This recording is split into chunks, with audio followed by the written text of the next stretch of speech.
The co-chair also, will need to leave at 6, as will I. So Michaela, you will be able to. Sean is still there, just. There it is.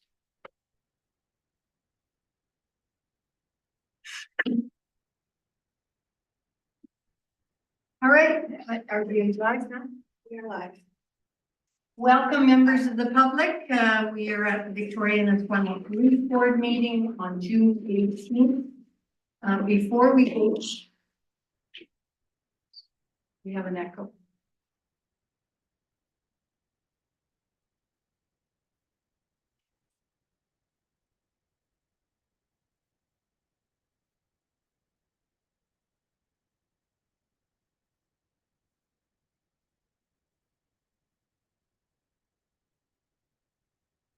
You hear us?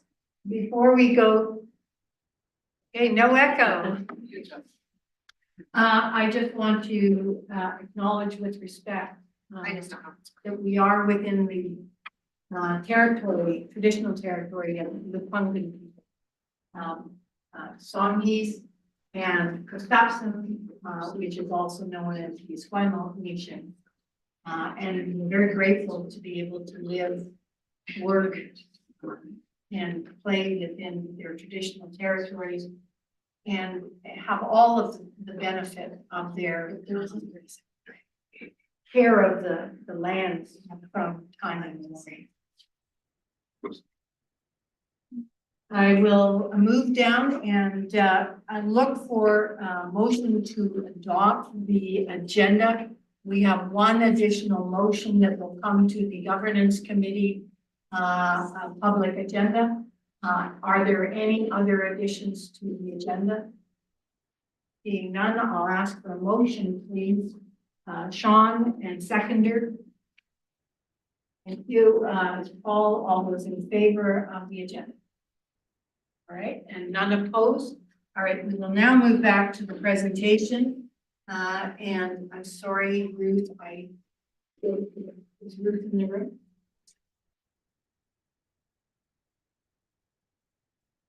All right, we don't have Ruth, so until we get her. Let's check outside here. Are there any declarations of conflict of interest?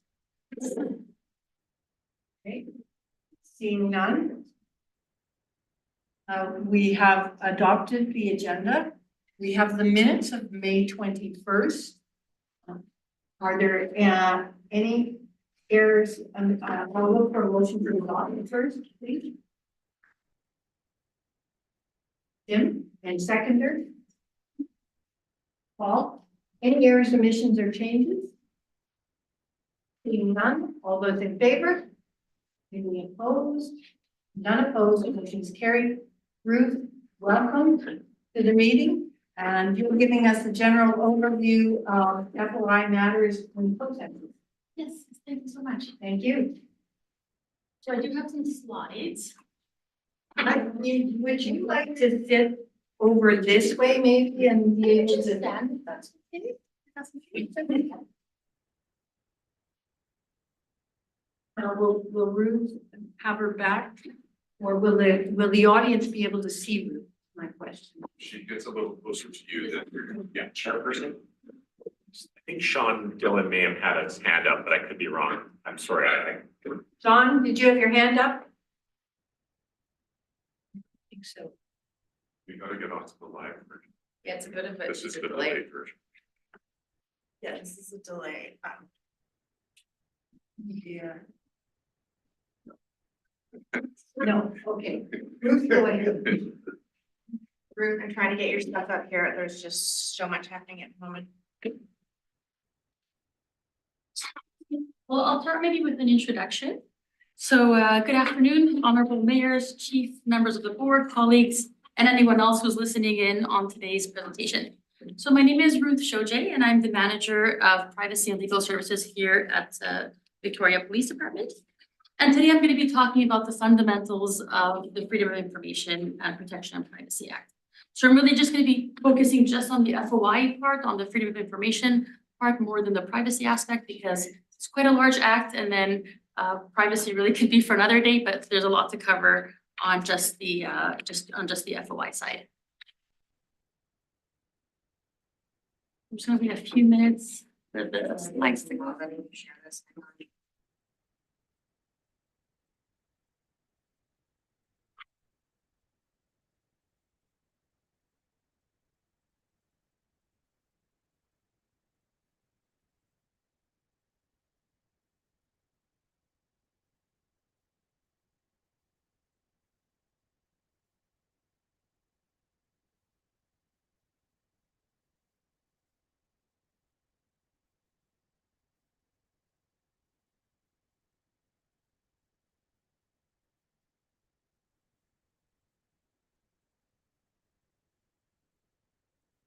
Not letting share.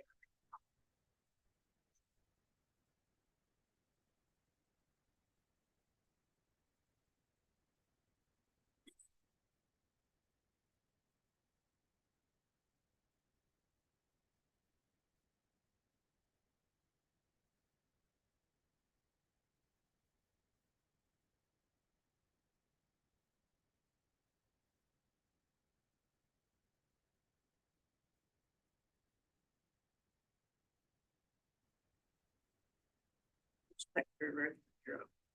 Like that. Okay.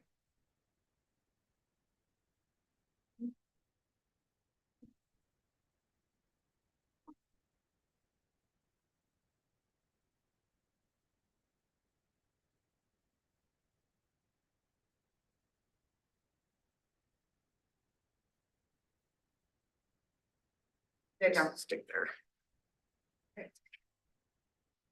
Okay, Sorry, it's just gonna, it's 30 seconds behind, so it'll take a second.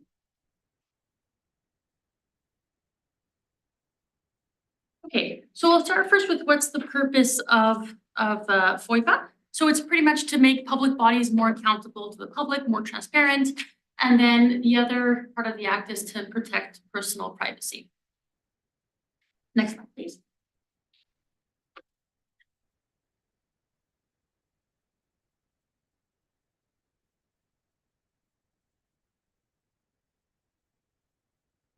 And so then how is this purpose achieved? So it's achieved by giving the public a right of access to records, giving individuals a right of access to personal information about themselves. It's also achieved by specifying limited exceptions to the right of access, by preventing the unauthorized collection, use of disclosure of personal information by public bodies, and by providing for an independent review of decisions made under the Act. And in our case here, it's the OIPC, or the Office of the Information and Privacy Commissioner, which is the independent oversight and enforcement of BC's access and privacy laws. Next slide, please.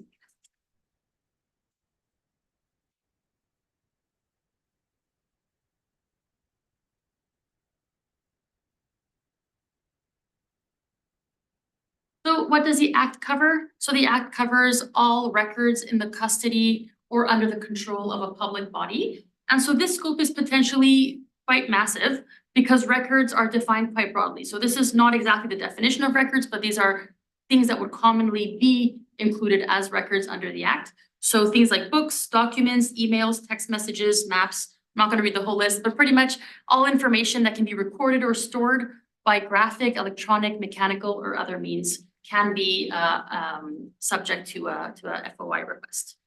Next slide, please.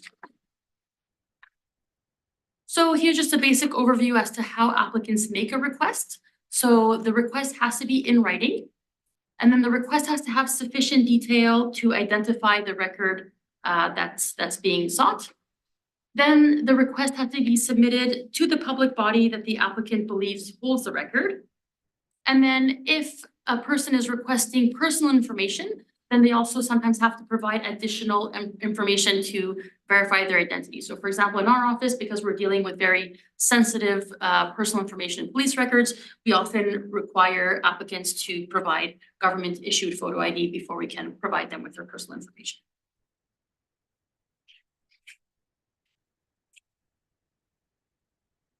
Okay, so now in terms of public bodies responding to FOI requests, so public bodies have a duty to respond openly, accurately, and without delay. And in terms of openly, the act obliges public bodies to work with applicants in a collaborative spirit, which means that public bodies have to work with applicants rather than really against applicants. And then there's a general obligation for public bodies to make a reasonable effort at all stages of the request in order to process it as soon as possible and as properly as possible to make sure they have as much information as possible.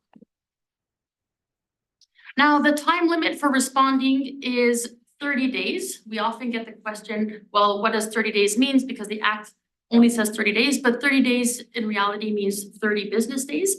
So when you read the FOIPA Act in conjunction with the Interpretation Act and with the Schedule 1 of FOIPA, then it turns out to be 30 business days.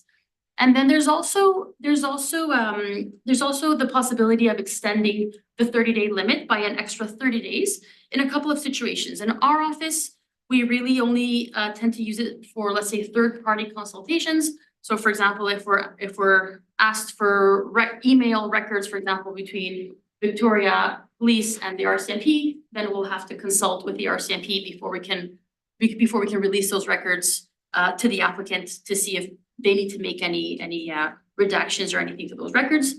And then another time that we would ask for an extension is if the applicant has consented to an extension. So sometimes you can imagine we're handling a large number of requests, a large volume, so sometimes we do have to ask for an extension. Then there are other situations as well where you can get an extension, but really these are the two that we normally ask for an extension.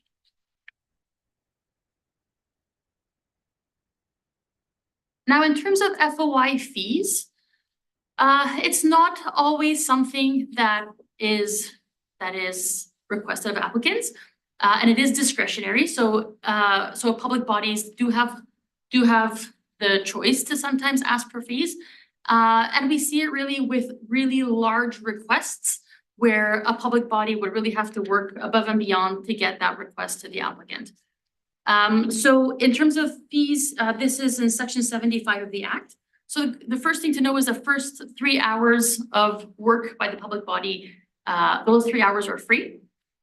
So you can charge for those hours. And then there's no fees for applicants' personal information. So sometimes people will request information about themselves, which takes significantly more than 3 hours to process. But because it's about personal information, we still have to provide it free of charge.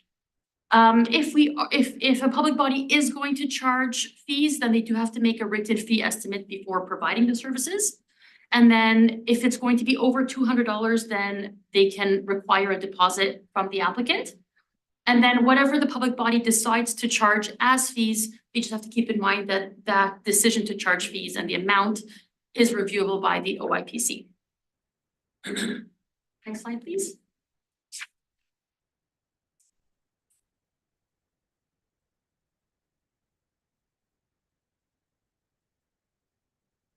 And then in terms of fees, the public body can only charge fees for certain things. So for example, they can only charge for locating and retrieving records, producing records, preparing the record for disclosure, shipping and handling the record, and providing a copy of the record. But public bodies are not allowed to charge fees for actually severing the record, which very often is one of the lengthier aspects of responding to FOI requests. But that just goes back to the concept of open government transparency, that severing is not something that you can charge. And then the regulations of FOIPA talk about how much we can charge, and they are updated every so often. So the amounts that a public body can charge do change with time. In terms of contents of response, so the public body has to specify whether the applicant is entitled to the record or part of a record. And then they have to specify where, when, and how access will be given. And then if access to the record or part of the record is refused, then the public body has to provide a reason for refusal. And then when providing the reason for refusal, the public body must specify the appropriate section of the Act that they're relying on to refuse access. So for example, in our office, we tend to rely a lot on Section 15, which is harmful to law enforcement, or Section 22, harmful to personal privacy. So whatever section of the Act that you're relying on, you have to provide that to the applicant. And then as part of your response, the public body also has to provide the contact information of someone who can answer questions from the applicant. And as well, they have to specify that the applicant can ask for review from the OIPC. So then in closing, FOIPA really requires a balancing act between privacy and freedom of information. Whenever we receive a request, we're always trying to balance between trying to be as transparent as possible, but also respecting our obligations under FOIPA to respect private information. And then FOIPA is reviewed every 6 years. So it's always important to keep informed of what's going on because there are changes to the law. And then the last thing that's important to keep in mind is that there's no liability for public bodies when you're acting in good faith.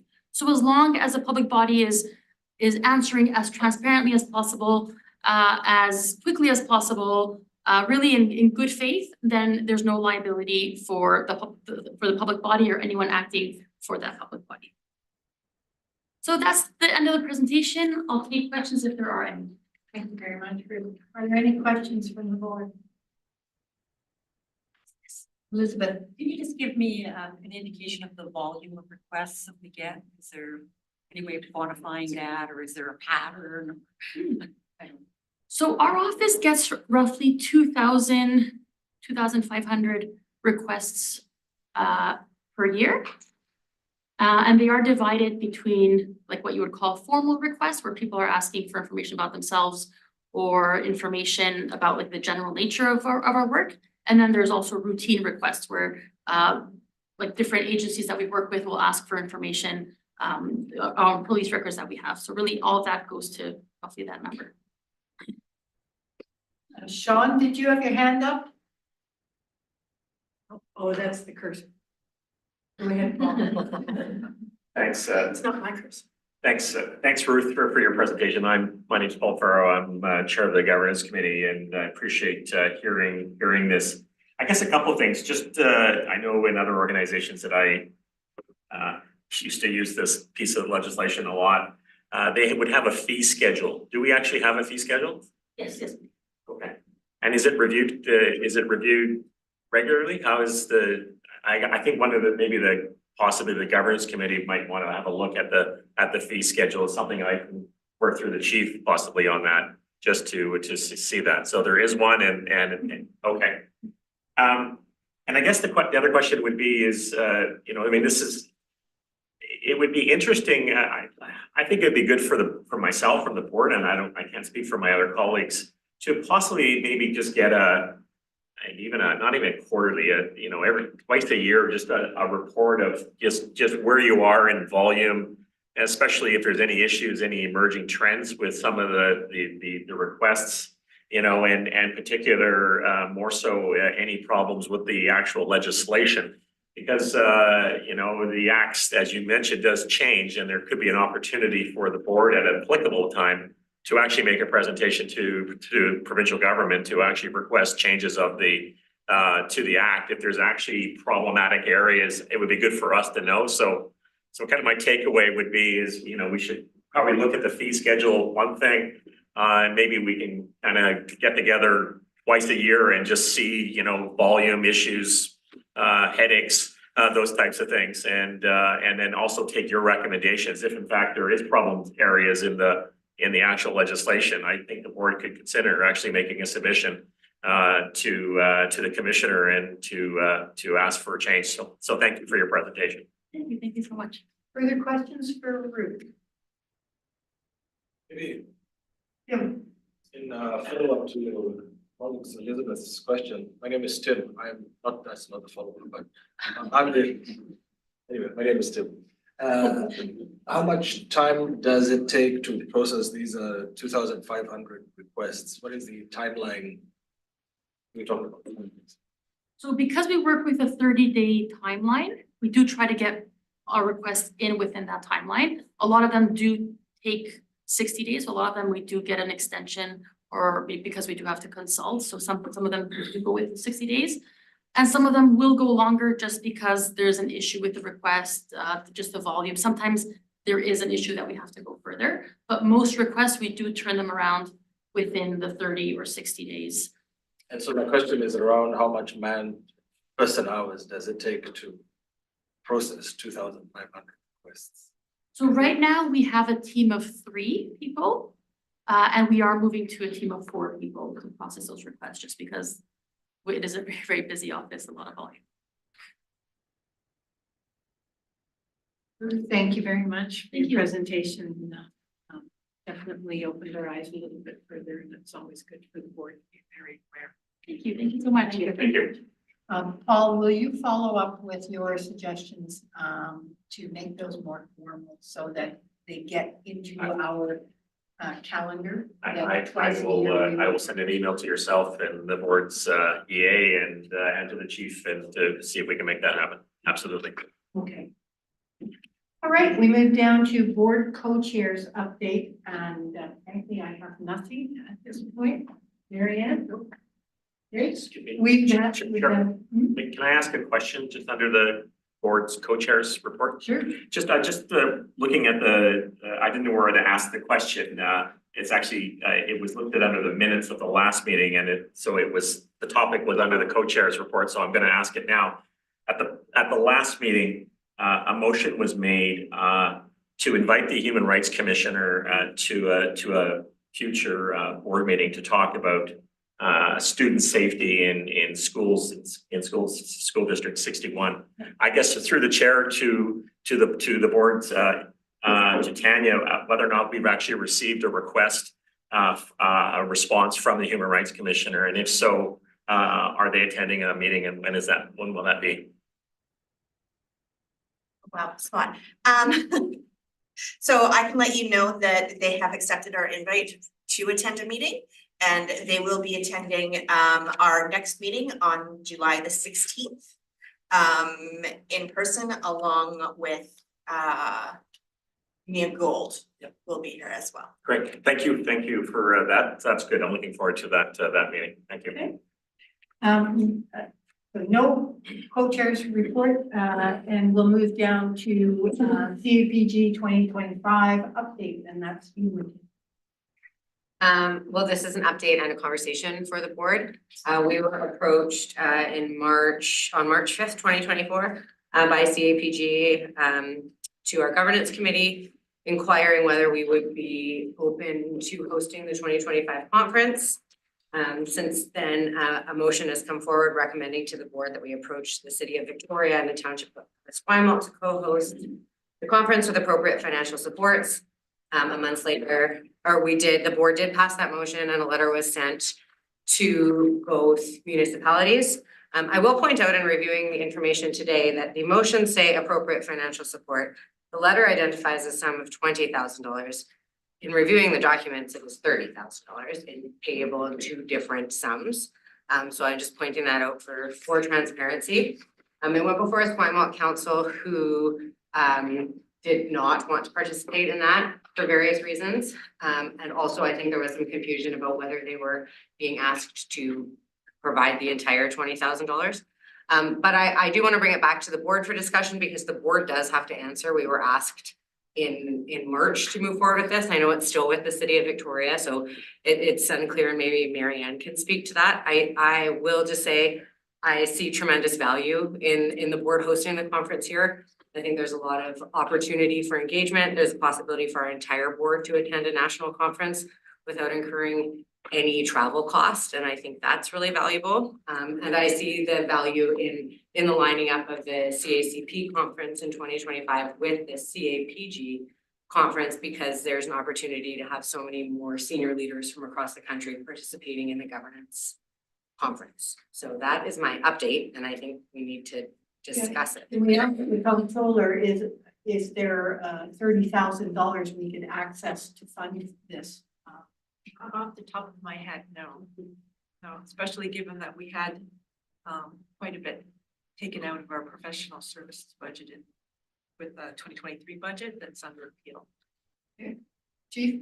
Yeah, I've now had a chance to talk to my director of finance on this, but I would say, I just want to echo Michaela's comments. For those of us who have attended the CAPG conference, especially when it's coupled with the Canadian Association of Chiefs of Police conference, there is tremendous benefits in the cross kind of training And I would love for Victoria to host the 2025 CAPG conference, since we are already hosting the 2025 CACP conference. And I would be happy to work with Donna on finding whatever shortfall there may be up to the $30,000. And if that means that there's other line items that we have to manage and oversee and cut back on in order to fund this.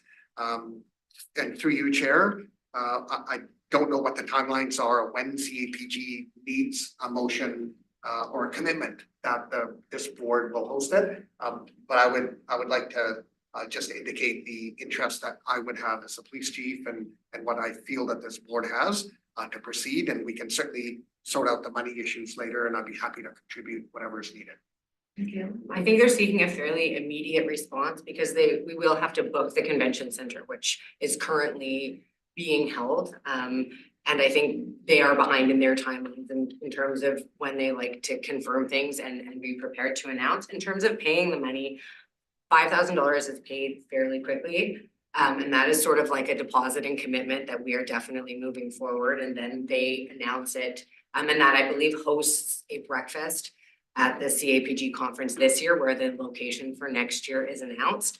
And then the remaining money is paid in the following year. I know that Halifax paid it April 1st of 2022, or I can't know what year it is, 2024, thank you. So that's just in terms of timeline. And also, I don't know if Marianne also does have an update on where the city is at that, because we haven't heard back from that.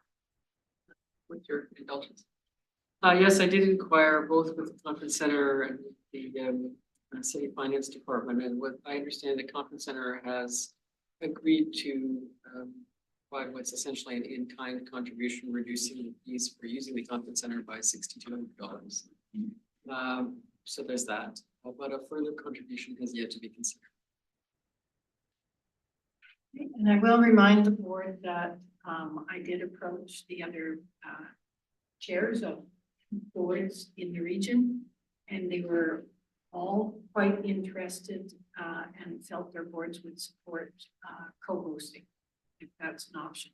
So what we've got is that the chief has suggested that he can find the money or whatever shortfall.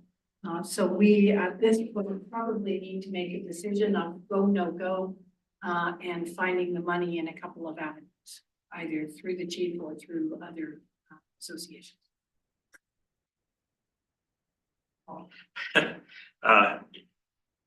You know, I think we have an opportunity here to host a conference, and not just a conference, but an actual conference talking about governance and talking about policing and improving policing. And I think there's an opportunity here to welcome the rest of the country in some sense. So I'm going to move that we tentatively approve sponsorship of the upcoming CAPG 2025 conference, subject to securing financing internally and exploring with adjoining agencies. Thing to that effect. I just want to correct the word sponsorship or hosting is I don't know if they are interchangeable. I mean, with the document sent by CAPG, the word host is used throughout. I believe that the breakfast, I mean, it makes sense that the breakfast that we are paying for this CAPG is more of a sponsorship. So I will use the word host so that the board tentatively approve hosting the 2025 CAPG conference, subject to securing financing internally and discussing it with adjoining police agencies. All right, do I have a seconder for that motion? Elizabeth, thank you. All right, do you wish to say any more? I think it's self-explanatory, I think. Elizabeth, anything? Like all budget items, you know, we'll find the money, but it'll come from somewhere. Okay. You know, come somewhere else. I'm not sure how we move forward with the word tentative in it. Like, that's what we've been doing for the past 3 months, is tentatively approving this. Chief? Chair, I'm confident to say that if there are shortfalls in funding from whether it's the township or the city, we will be able to come up with it, and I can confidently tell you that if there's other risks that we have to manage and other areas where we have to manage our budget more diligently, I will be able to do that, and I can confidently say that we would be able to come up with whatever shortfall there is, so that we're able to meet our obligation. But is the mover okay with removing the word tentative? Yeah, Chairperson, given the response from Chief Manic on that explanation, I will remove the word tentative, and then, so the motion is we will approve hosting the 2025 CAPG conference. Elizabeth, are you comfortable with that little change? I have Holly and then Michaela. Through the chair to Michaela, for transparency, do you know what the breakdown is for the request for funding from the township versus the city? No, because the information that came to me is just based on what typically happens is that the municipality that's hosting puts the money forward. My own expectation would be that it would be based on the framework agreement, but that was never came up as a conversation that I had. Michaela? I have an amendment to the motion that it include a maximum of up to $30,000, so that it is clear what we are Is approving. there a seconder for the amendment? Holly, thank you. All right, any further discussion on the amendment? Call the question on the amendment. All those in favor, up to 30,000. All right, and that is unanimous. And the main motion as amended, I will call the question. All those in favor? Any opposed? Don, you weren't opposed, right? All right, good. Okay, great. Now we're moving forward with that. That's good information. Anything else, Michaela, on that issue? No, thank you very much. All right. Committee's update. I will look to governance, who has several motions to bring forward. Yes, the governance committee, it's been busy times, but I will maybe what I'll do is I'll move the motions and then I'll do and then I can kind of tell more explanation of where we're at. So the first one is dealing with scheduling of additional special board meetings.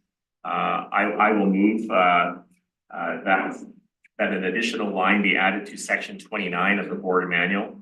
Quote, board manuals will be consulted where possible to determine dates and times for special meetings, end of quote. Board members. Board members, pardon me, yeah. A little correct. Yeah, that's right. All right, is there a seconder to the motion? Thank you, Holly. Okay, do you wish to speak further? Yeah, just thank you, Chairperson. We have our set, just for the viewing public, we have our set meeting dates. And we stick to those, but there has been some emerging issues, urgent issues where we need to require calling a special meeting. And all this motion simply does is to try to ensure that we make sure that we have reach all board members and try to have a maximum participation in those special meetings. So it's basically saying at the end of the day, let's do everything we can to find a date and time where possible so that everybody can participate in those special meetings. Holly, do you wish to add anything? I do not. All right, any discussion on this? Call the question, all those in favor? Any opposed? Not opposed. We'll move down to the next item. Thank you, Chairperson. The next one is a subject is email addresses for our co-chairs, which happens to be the mayor of the city of Victoria and the township of Esquimalt. We're always reviewing our processes, and we just had a presentation regarding legislation covering freedom of information. But there has been, in order to tighten up control of our information, in order to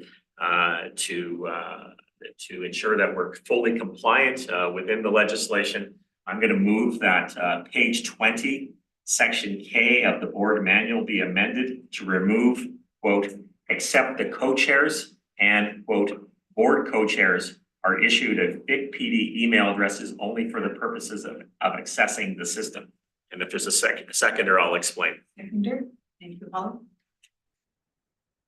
Thank you, Chairperson. So the current board manual talks about all board members are issued a VicPD.ca email address.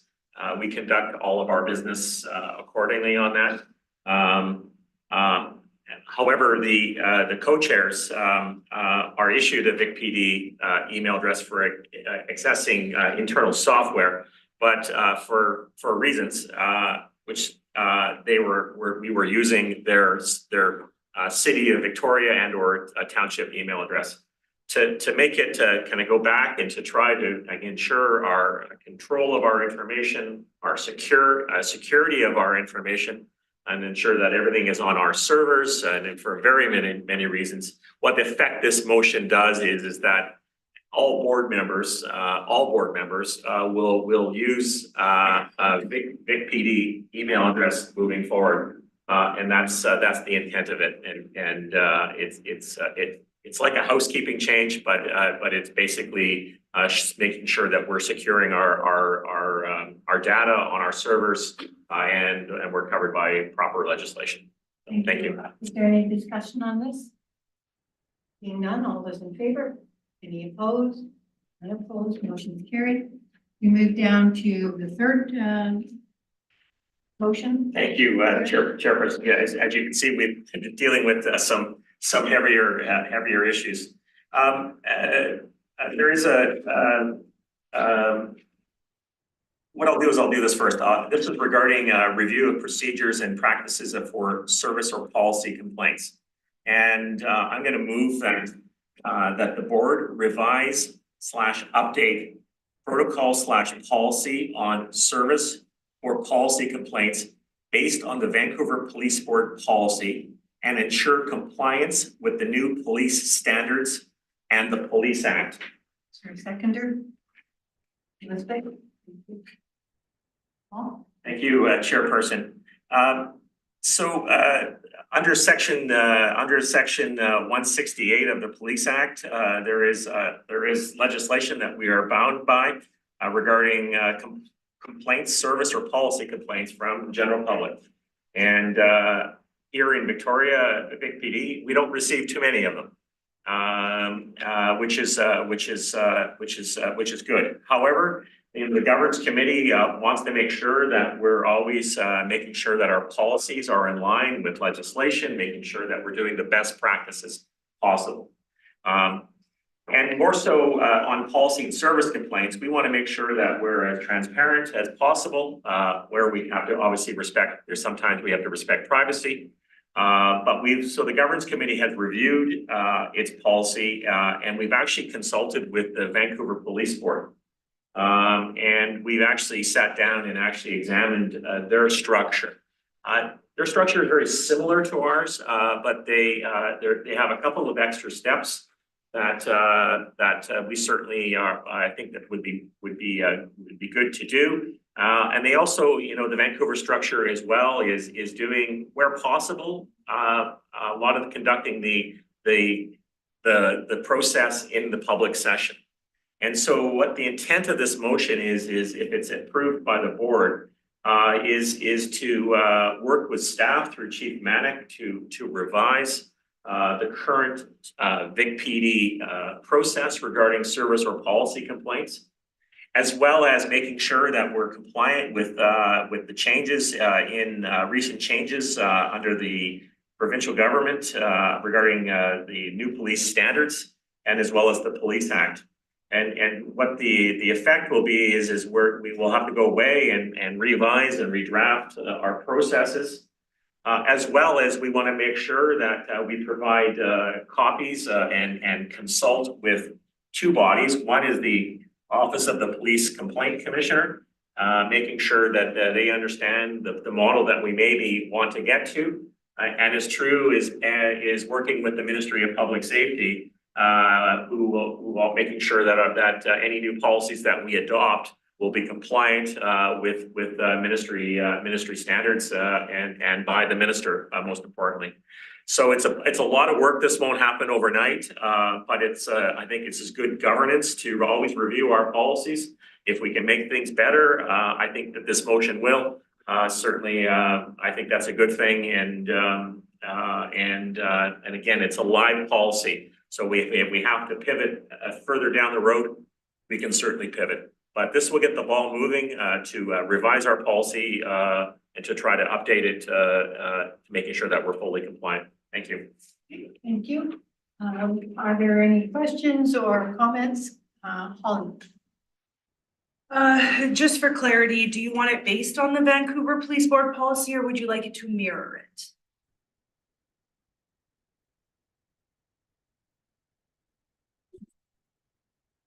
Well, through You- the chair, you know, it's not gonna mirror it because Vancouver is a different entity. There's different complexities to the Vancouver structure. It's gonna be based on the concept of the steps that they use for processing these service or policy complaints.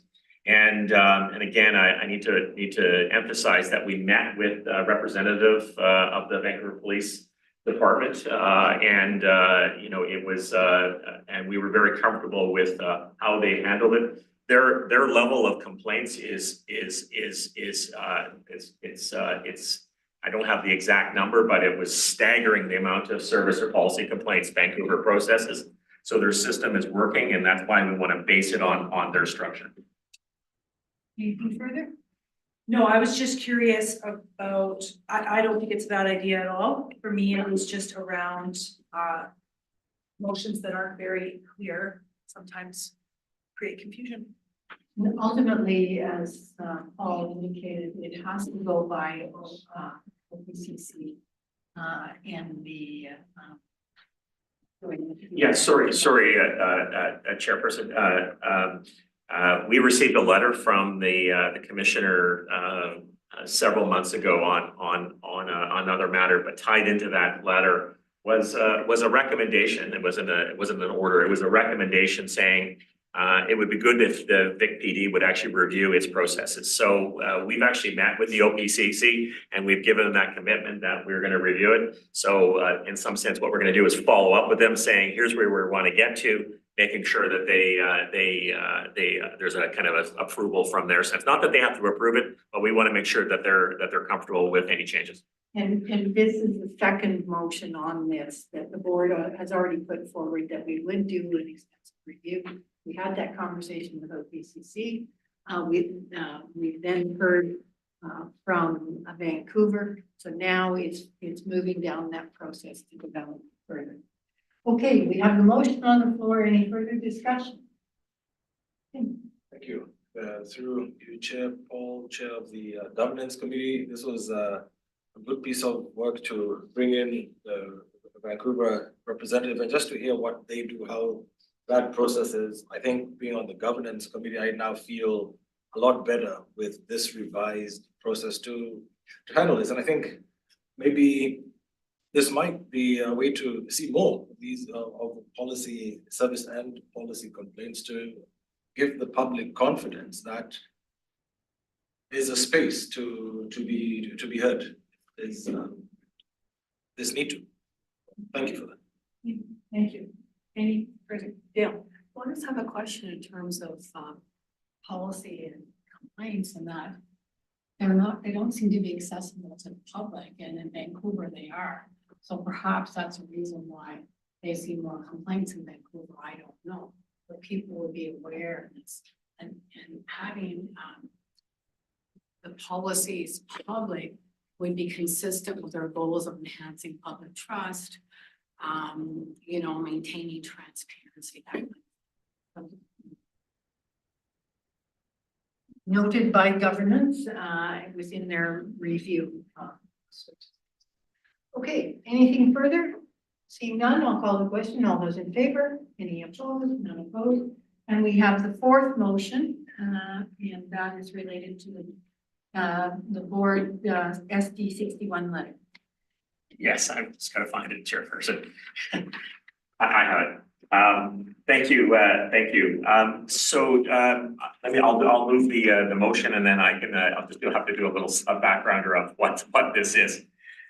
So I will move that the board respond to the school district 61 letter and advise the school district 61 board that the requested information will not be ready for the proposed June meeting, and that a follow-up letter be sent providing a comprehensive response with the requested information where possible and available, incorporating similar data from other police agencies within the jurisdiction of School District 51, emphasizing the other related and specialized programs supporting the School 61 community, delivered and or supported by Vic PD and other police agencies.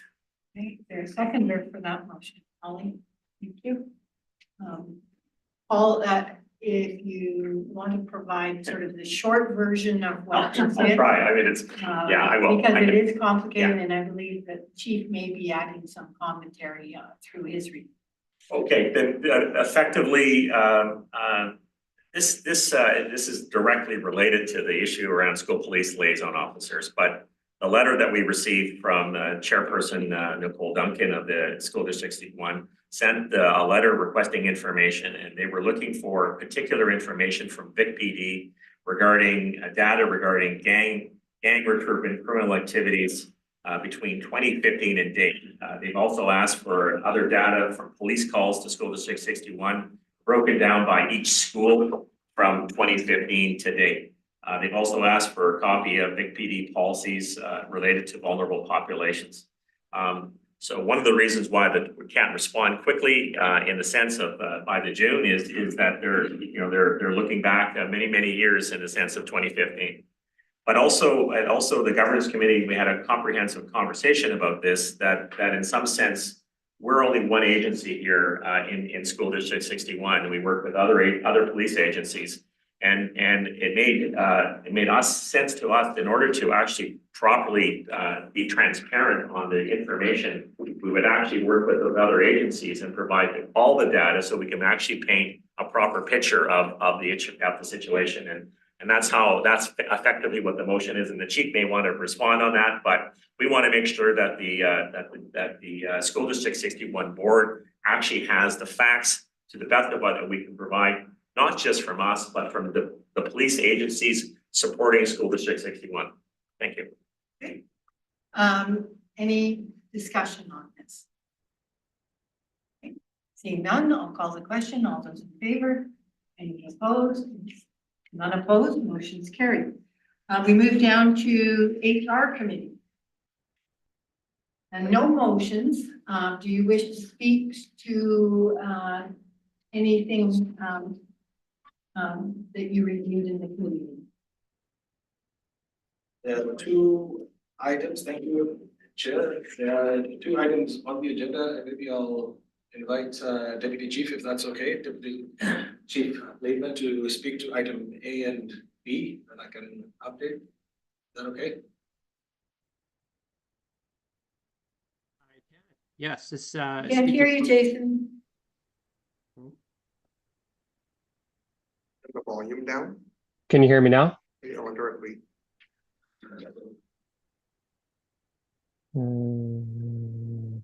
Can you hear me now? Oh, yeah. How about now? Yes. Sean, can you hear me? Yep. Something local then, because Sean can hear me. Hey, go ahead, Jason. I'm assuming that's a heads up for me to go ahead. Jamie, everyone can hear me in the room. Okay, great. Thanks. So first of all, the item A there, the Equity, Diversity, Inclusion, Accessibility Committee update. We've have a committee within Vic PD that consists of both civilians and our sworn staff, as well as volunteers and our reserve cadre that have worked very hard in the last couple of years to really make this a robust sort of internal facing committee at this point. Most recently in the last little while, we hired an external consultant to come in and guide us through establishing our terms of reference, our team charter, and the beginnings of an action plan. That has been done and that has been released to this board. The team charter and the terms of reference will guide our next steps and provide us with a framework on what we're going to roll out next insofar as an action plan, and that's going to be recorded. So very proud of the committee, very proud of the consultants' work and the engagement that we've had thus far on our EDIA committee. The next one, the annual wellness checks, a very big shout out to our human resources team in putting this together. This was a combined effort of a number of different surveys and input that we've had from our people in the department over the last number of years, we've culminated a number of items, not the least of which is to come up with the annual wellness checks. Chief Manick was a very strong proponent of this. We've worked with both unions, CUPE and the Victoria Police Union, to come up with a framework for the annual wellness checks, and that is a once a year check to benefit and have an offering for our membership and our staff to ensure their wellness, to work towards a baseline. And that wellness is obviously super important for the health of serving the communities in Esquimalt and Victoria. So this is just recently launched. We'll be tracking it over the next 6 months to a year to ensure that if there's any changes to be made, we'll have a bit of a reevaluation at that time. I'm open for questions. Thank you. Thank you, Deputy. Are there any questions? Before we continue, thank you for both to the wellness. I wonder whether you can hear us, Deputy Chief Raymond, because the question was come to you. If not, it's coming to you. I can hear you. So maybe an update on at the committee level, we were quite interested in how the terminology around mandatory came in and how that mandatory versus mandatory wellness checks. How does that fit in? Deputy, do you want to take a crack at it, or would you like me to answer? Sorry, if that question could be repeated. Apparently, I'm still having technical issues. Go ahead. We talked about the language around mandatory and how you came across and what that meant. Maybe just the backstory to that. Yeah, it was a really good discussion, and we talked about it multiple times, and we wordsmithed this to an extensive number of times, and mandatory was the language that the language that we landed on. We framed it up that this is an offering, this is a benefit for our staff and for our employees to take advantage of. We are going to have to assess it over the next, like I said, 6 to 12 months to see how that works out and to see if there's any follow-up to be done. At this point, we work so hard on trying to get this perfect in the first instance that we can't actually have perfection until we actually look at who's going to take this up on our offer, and then what kind of follow-up we're going to have to be done. It's going to have to be done after the fact.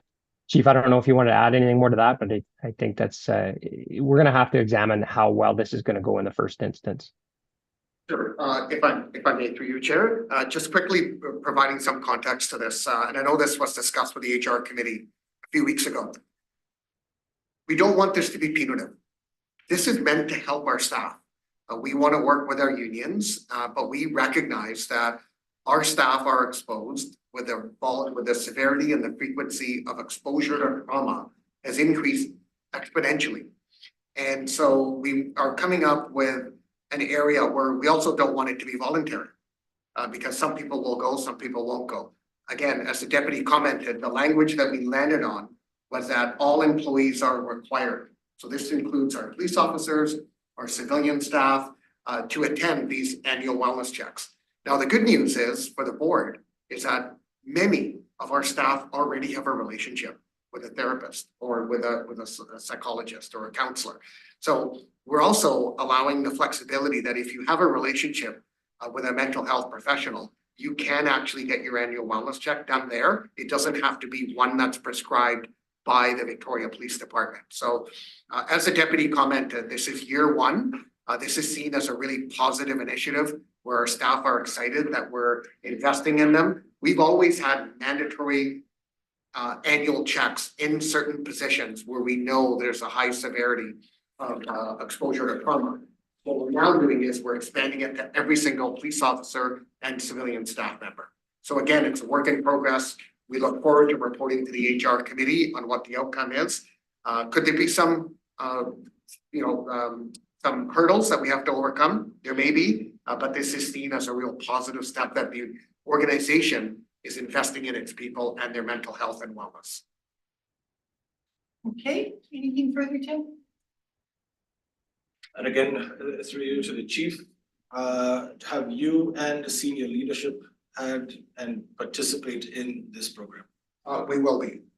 This is for every single employee in the Victoria Police Department, all police officers and all staff, and I have an expectation that my leadership team is gonna lead from the front and lead by example. Thank you.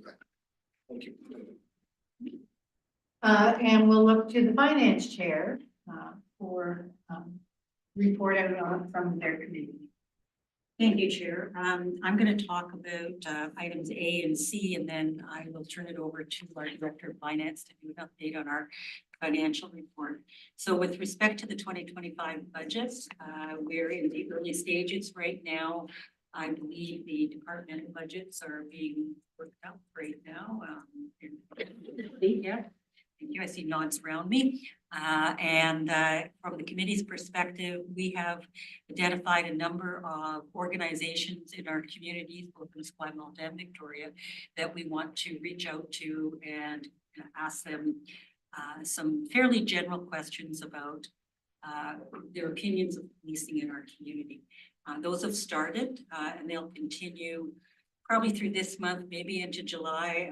Somebody said earlier today, everybody's away in August, so won't do much then. But the idea would be we'd have this information to guide our budget by early September. So we have a set of timelines that we're working on in terms of getting the budget up. And we'll go through a similar process to what we did last year with presentations or discussions initially with the senior staff from the two municipalities. Following on that, presentation to the two councils, more than one presentation. We've had some good suggestions for how to restructure those, perhaps to bring in a draft budget a bit earlier than we did before, so that councils have more to sink their teeth into when they're asking questions. So I'm pretty satisfied with how this is moving along. Are there any questions on that? None, I'll move on. To the late night task force, as you'll recall, that is something that got taken out of the budget, I think in 2023, it's before my time, so please correct me if I've got this wrong. The city of Victoria funded it last year, but the decision was made in one of our budget discussions that we should actually sit down and figure out how we can restore this to the police budget in a way that is fair for both municipalities. I sent a letter to both to the city of Victoria in November, didn't hear back. So I sent another letter a few weeks ago, still waiting to hear back, but I have been talking to some of the councillors to say what's going on. And the ones that express interest in talking with us about this. We're looking for a creative solution. There may or may not be one, but it's worth having a discussion before we just give up on it. So I think that's all I wanted to say. Keep my notes here. Yes, and so if there's no questions about that, I'll turn it over to Donna Phillips, our Director of Finance. Yeah, just a brief presentation here on the financial results for the period ending May 21st. So we're targeting 38.5%. We expect to be spent on the annual budget at that point, and the actual results are landing at 41%, so it's slightly over, nothing to be worried about. You'll see most of the higher increases are in the corporate area and the integrated units, and that's just due to timing of recoveries, because that's where a lot of our protest overtime costs, and then the integrated units, just the various funding models the recoveries are kind of varied, so that's why they're higher at this point. Yeah, that's all I say. There's any questions? Any questions for Elizabeth or Don? Sure. Directly tied into this, I know there is outstanding issues regarding section 27 in regards to expenditures that were not approved by the city of Victoria or the township. Just wondering if we've had any update on where that sits, and can you remind me how much money is approximately where that's out there for regarding that issue? Yeah, it was at 1.9 million. If you took some of the staffing positions and you recosted them, it would be slightly higher now, but it was 1.9. And I was in touch with Kate Charleston and Public Safety this week. As I have been off and on over the last couple of months, and the answer is pretty similar, where I'll get back to you, we're still looking at it. One of the things though that I did do a number of months ago was I asked our previous Director of Finance to take a look at those buildings because they're getting pretty old now, and to do a risk analysis of not getting the funding, so we know which ones are most likely to cause us a lot of grief. But I think given that that was 2023 and we're going to the 2025 budget, we'll be pretty closely at building the most important ones into the 2021 budget. Thank you, Chair. Thank you. Thank you. Any other questions? I just have one around cost recovery for the protests. Are we continuing to get cost recovery from the province? And is it equal to what is being expended? Yeah, on the protests, I think the bulk of that funding, not all of it, but most of it is coming through the legislative assembly. So it's just, we are now billing them quarterly for those costs. Thank you. Anyone else? All right. Thank you very much, committee chairs. We now move on and we have board member engagement. And this is for anyone to speak about any meetings they've had with or interest they've had from the public. All right. Move down to board BC Association of Police Boards Directors update. I don't have anything significant to update this. Okay. We've now moved to the Chief Constable update then. Perfect, thank you, Chair. I'm gonna be referring to the report that's in your package on page 11.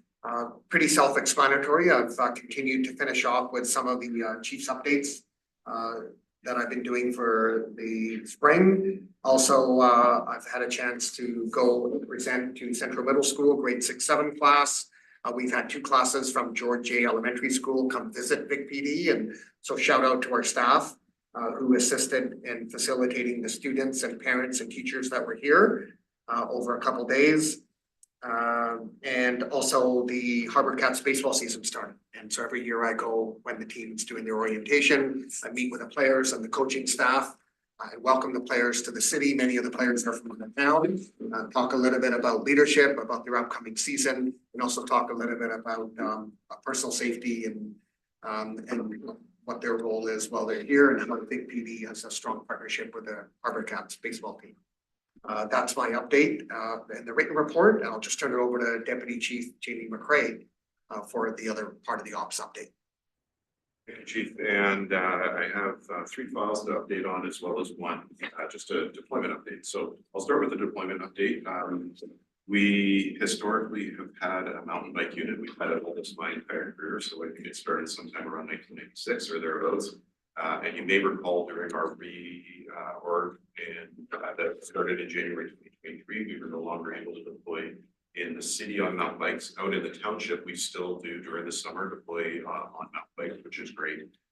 We are piloting a project right now with our patrol division, where we're training 2 members on each shift to be able to go deploy on mountain bike when there is time available to do some proactive work, some community-based work, but actually still also respond to calls on bikes in the downtown. That started about a week ago. It has gone very well so far, very positive feedback from the community, similar to the positive feedback we get from the community when we're on in a spinal on bikes. So that will continue throughout the summer months, at which point we'll make a decision if we'll continue with the pilot into the winter months. A little bit less riding often occurred in the winter months, even when we had our own bike unit, but it has been a positive step forward so far, and I'm happy that we're able to kind of slowly start to reintroduce this resource back into our deployment. Just touching on a couple of files. The first one I want to talk about is actually an assault police officer file. And you may be familiar with some aspects of this file, and I won't go into all of it, but it was fairly well publicized. We had a suspect steal steal a taxi cab, go through a chase through various jurisdictions throughout Greater Victoria, or eventually being arrested in West Shore. That suspect was, once she was brought back here, she was held for a telebail hearing over on June 1st. That telebail hearing occurs here at our station with a special constable who in this case happened to be a retired police officer who conducts the hearing with the Judicial Center, Judicial Justice Center, which is based on the mainland, and you do it over the telephone. During the course of that hearing, she was able to attack our special constable, biting him, and then eventually being able to spread feces on him as well as the two responding members. Obviously, very significant issue and very high level of concern on our part. The chief, myself, Deputy Laidman, and many others connected with our special constable who was taken to hospital with minor injuries, but because of the nature of the person's background, some concerns around the bite. He spent about 6 hours in hospital and has been released, or was released, and is healthy and fine, but obviously fairly significant addition to the already serious charges that she was facing after the carjacking and long multi-jurisdictional pursuit. The second, you may have seen the chief tweeted about recently was we had a suicidal male at the Gorge Bridge. He jumped into the water, was seen by some members of the public, and one of the first people who were to get there was one of our integrated canine service members who was a VIC-PD member.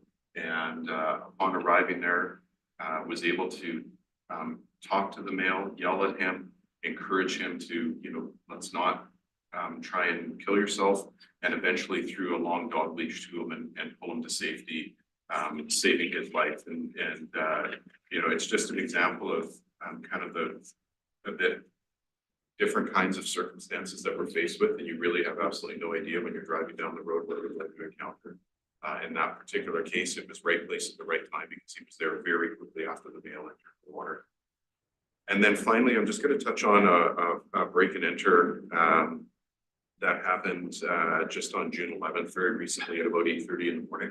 And this was a call initially came in as a male jumping on the trampoline of somebody's house who didn't belong at that house, and the person was naked. So as humorous as we probably found that maybe initially when the call came in, that male then fled from the trampoline and into somebody's home, into the inside of somebody's home. And then just before we got there, actually into another home, and then eventually a third home that he had broken into, all while naked in each of the homes, jumping around, acting extremely erratically. And in the third home he entered, there was actually a teenage boy at home alone, nobody else home with him, which obviously was extremely frightening for this young man. So we were able to get there. It was very, very difficult to take this male into custody. I won't go into the details of how hard it is to take somebody who's naked and highly motivated, especially if there's likely intoxicants on board. Very difficult to take him into custody, but eventually we're successful in taking him into custody.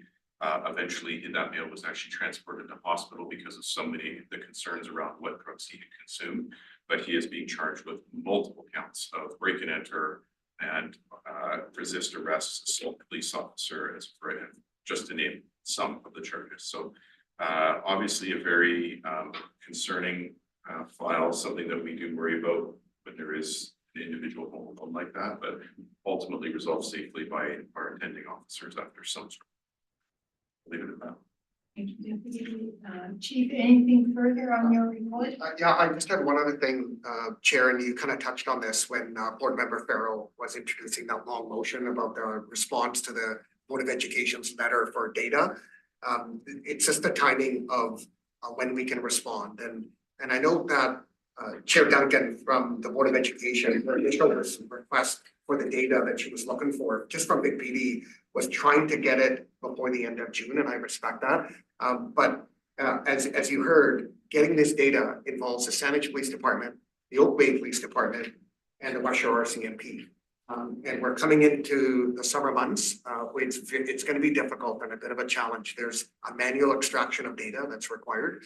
We originally thought perhaps we could have this done, completed. We also need to put the data into proper context by the end of July. I'm just concerned that with summer holidays and with coordinating through 4 police agencies, that probably the end of August gives us enough time and sets us up for success rather than failure.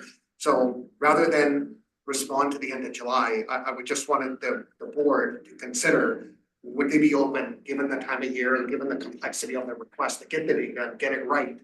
That if we can put the end of August, we'll certainly try for maybe end of July or mid-August. We don't have to go right to the last date, but it just buys us some time. And I'd rather play it safe rather than try to push through something that may not be possible. Thank you. Just to follow up with that. Because it doesn't say July in the motion, does it? It does not. No. We've already had a letter drafted and I have approved it. I'm not sure where Mary Ann is at. But it does say August one. Right. Given So your- I would prefer the end of August, to buy us the time. It's already in the letter. So. Fantastic. Fantastic. Are there questions for the chief or the deputy? Right. Seeing none. Have you spoken with regard to equity, diversity, inclusion, given that Jason's already spoken? No, I have not, Chair. Just this one item. Again, it's on page 11 of your package. One event that I attended since the last board meeting, and that was on Sunday, June 9th, and I attended ADFS celebration that was at Beckwourth Park. And that's the update. Thank you. Great, thank you. All right, move down to new business. Board members, you'll remember that we spent a lot of time on the strategic priorities, drafting them up. It seemed to me that we hadn't had our eyes on them for a period of time. And so I requested them to come forward on this agenda.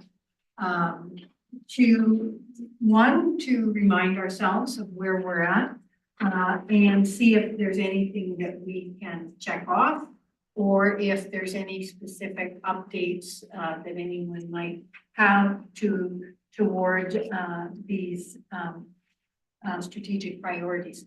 So it's really here for discussion. And if there are any specific actions you'd like to take, we can refer them back to specific committees. I want this to remain on our agenda as a standing item, such that we can spend more time focusing to say, yeah, we are working on these, or wait a minute, we're missing out on something. Any discussion, comment? Elizabeth? Yeah, I've been on board for just over a year, and I think I saw this last year for the first time, and I haven't seen it since. So I think what I'd like to see happen is that at a future meeting, we set aside some time to talk about this. It's one thing for us all to look at it individually and say, what do we think is happening, what's important, what do we need to change?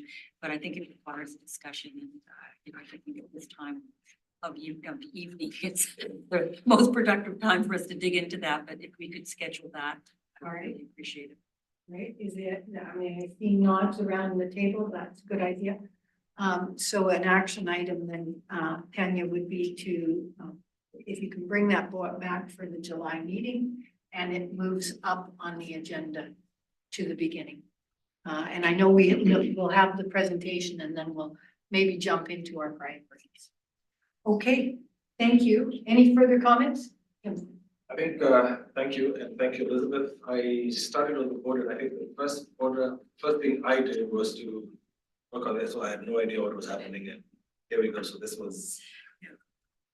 But that said, one of the wins, I think, is our board member engagement, which was something that was clearly discussed, that was something that had been, I think, missing from the past, is showing up for membership. In appreciation, and I have done my best to at least be there at swearing in and such events, and I think I've seen my colleagues attending, so that may be one thing we can say we are doing and we should continue to do. Thank The you. easy ones. Thank you very much. Okay, if there's nothing further on that, I will go to committee meeting schedules. And Paul, your name has ended up on this, but it started out under me. Are you wanting to address this? No, I noticed that my name got on there, but Okay. I can speak. This comes from the fact that we continue to have our committee meetings all together. And each board member may be on 2 committees.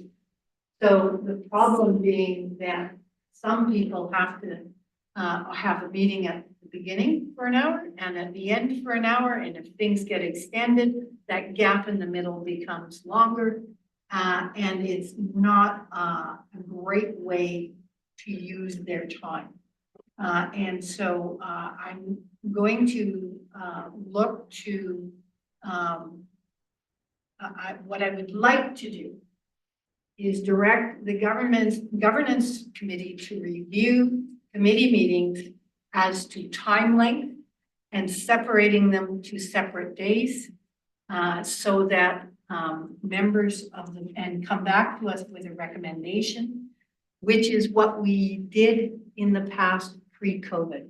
We had 2-hour committee meetings or up to 2 hours, and we had them on separate days. That really was what I wanted to bring forward. I've heard concerns from members of the board on this. So, dropped into your plate. Thank you very much. And I'm willing to open it up for comments, but it's late. Yeah. It's late. I mean, it's a complicated issue. I think send it off to the governance committee. I think we can review kind of the pros and cons of the issue, but we understand kind of the direction that you would like us to try to get to, but we'll give it our best to see if we can find a perfect solution to that issue. Thank you. Okay, we'll move down to correspondence, and we have the order in council. This is just thankfully we have the reappointments of our board members. We have I'm looking for your name. There. That's ridiculous. 3 of them. Oh, sorry, there, I was on the wrong page. Okay, so we have, I'm still on the wrong page. Effective June 30th, Elizabeth Cull and Tim Kajuri are reappointed as members of the Victoria and Esquimalt Police Board for a term ending June 30th, 2026. Yay. And also effective June 30th, 2024, Holly Courtright, reappointed as a member of the Victoria and Esquimalt Police Board by the Municipal Council of Township of Esquimalt, and you hold office for a term ending June 30th, 2026. So that's great. We continue to have stability in the board, which is something that has often been missing as a co-chair for a period of time. I will look for a motion to adjourn, please. All those in favor? Any opposed? None opposed? Thank you very much. I am going to leave you in the capable hands of Michaela for the rest of the in-camera agenda. I'm just trying to find it because I think my name was on something.